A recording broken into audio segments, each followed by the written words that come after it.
We are the nerds of a nation. We are the nerds of a nation.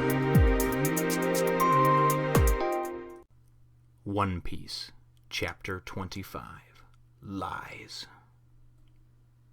Welcome once again, brothers and sisters of the Nerd Nation. I, as always, the one constant in this series, am Jim, here to review another chapter from this great and wonderfully epic tale of One Piece. And I gotta tell you, really, before I get into my quick recap, the shit's really hitting the fan over here in this one. It's kind of cool. We're getting some neat things coming in, some new characters introduced, some double crosses, some, you know, the title is aptly named Lies. So the last chapter left off with Usopp being at the mansion and telling a story to Kaya to cheer her up. The butler has basically confronted him, and at the end of the chapter he winds up urging him and egging him on to attack him. Is ultimately what he does. Kurahadol, the butler, the name was escaping me for a minute there. Luffy and Nami and Zoro have also come there with Usopp's little pirate minions guys, Onion and Carrot and Pepper, because Luffy is, first of all, he realizes there's a connection now with Usopp. Usopp talks about his father being a pirate, and we see that there's a connection there. Luffy seems to know who he is, or of him, or maybe of his father. We'll get to that in a minute, but ultimately they came there for a ship. So the chapter opens up with Kurahadol. He had been knocked on his ass at the end of the last chapter. He gets up and he still tries to go and egg on Usopp, making fun of him, his father, his heritage, everything else. Usopp grabs him and is about to pummel him again, and Kaya says, "No, please, no more violence." You know, he says, "I understand that he went too far and he goes about things in the wrong way, but ultimately he has my best interests at heart," and this sort of thing. So Usopp does. He lets him go, and he says, "Fine, I'm leaving and I'll never come back here again then." And he goes and marches off. So everyone else is sitting around there, and it's kind of funny because the little minions, Onion and Pepper and Carrot, they all are, calling Kurahadol a meanie and basically an ass and all this other stuff. And then Luffy joins in, and says stupid or whatever. And Zoro says, "Really, you too?" But they all wind up sitting around, and they're kind of Luffy winds up asking, where he went to, where Usopp could have went to, and the minions go and say, he probably went to this place on the beach, that's where he goes whenever he gets upset, So Luffy had gone off to take care of him. The minions offer to show Zoro. He says no, he has no interest in it. He figures he'll just wait until he gets back.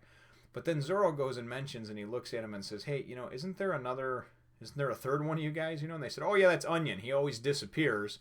And if you remember, in 2 chapters ago, he's the one that wasn't there, and then he all of a sudden appeared and yelled, 'The pirates are coming,' and announced the arrival of Luffy, Nami, and Zoro."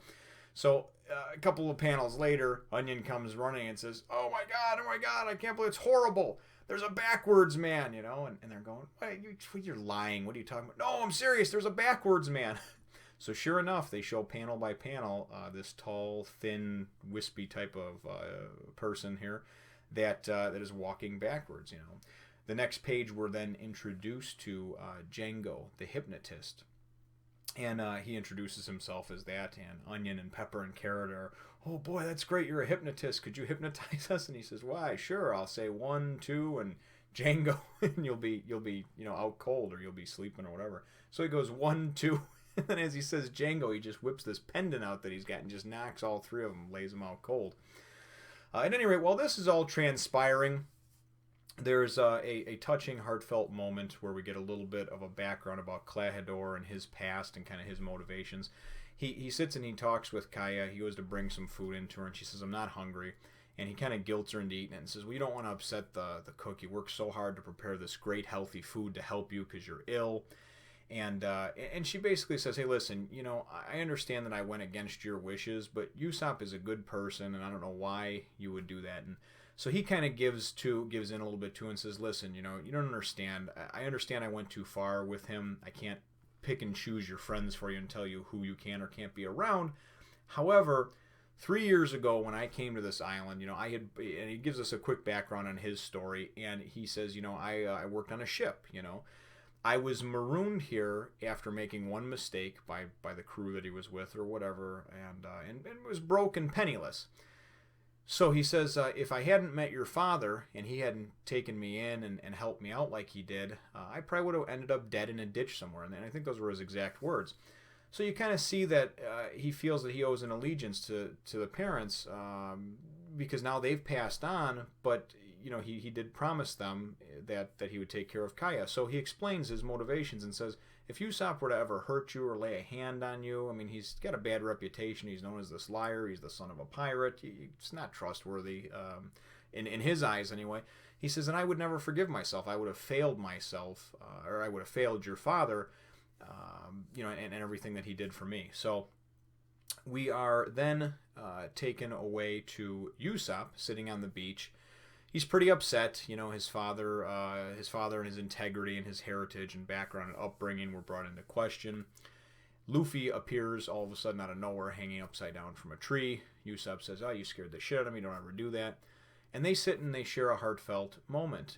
Luffy then goes and describes the connection that he does have and how he knows Usopp. And he says, "Isn't your father Yasopp, the great pirate?" And he says, "How would you know my father?" And he says. And then the connection is made. He says, "Well, he's a crew member. He's a crew member on one of the greatest pirates, and my hero, red-haired Shanks." So Usopp is all excited. He says, "Oh, really? And you know my father?" And Luffy's also trying to cheer him up. He's saying, "Hey, he was a great man," and he explains that he's a great shot.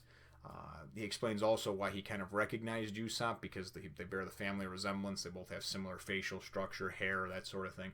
And explains that the father is like a sharpshooter, and he can basically, hit anything. He's more or less like your sniper, your quick draw guy.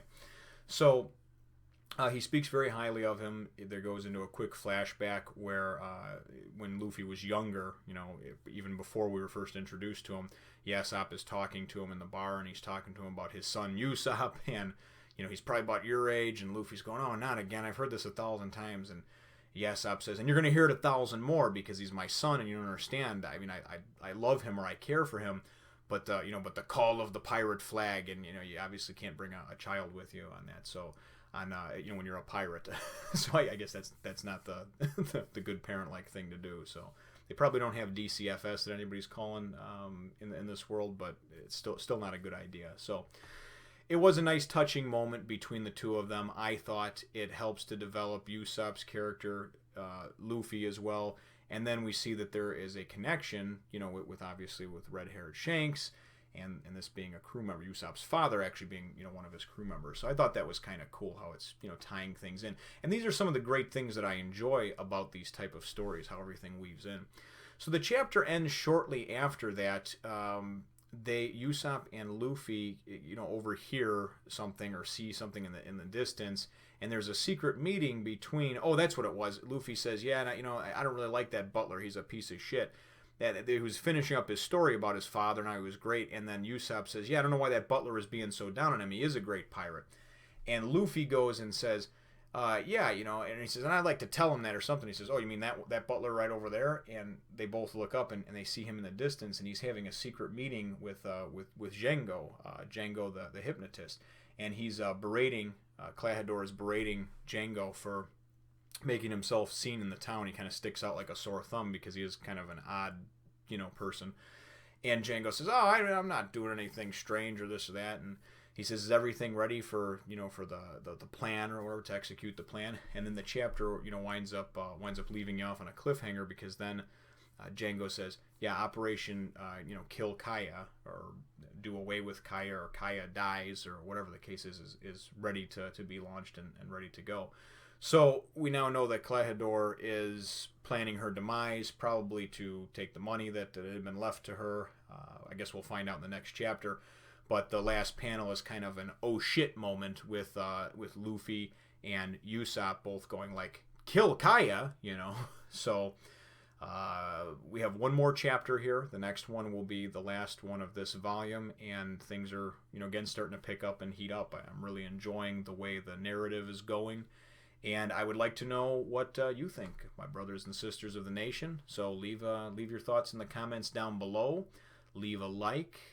Those are always appreciated. And certainly subscribe if you have not done so already. So we will catch you in the next one, which will be the conclusion to Volume 3. Take it easy, nation. Thank you, brothers and sisters, as always, for watching my videos, subscribing, liking, commenting. Feel free to take a look at some of the other videos that I have up here, and subscribe if you haven't already. Spread the word and bring others into the Nerd Nation, and we'll catch you in the next one.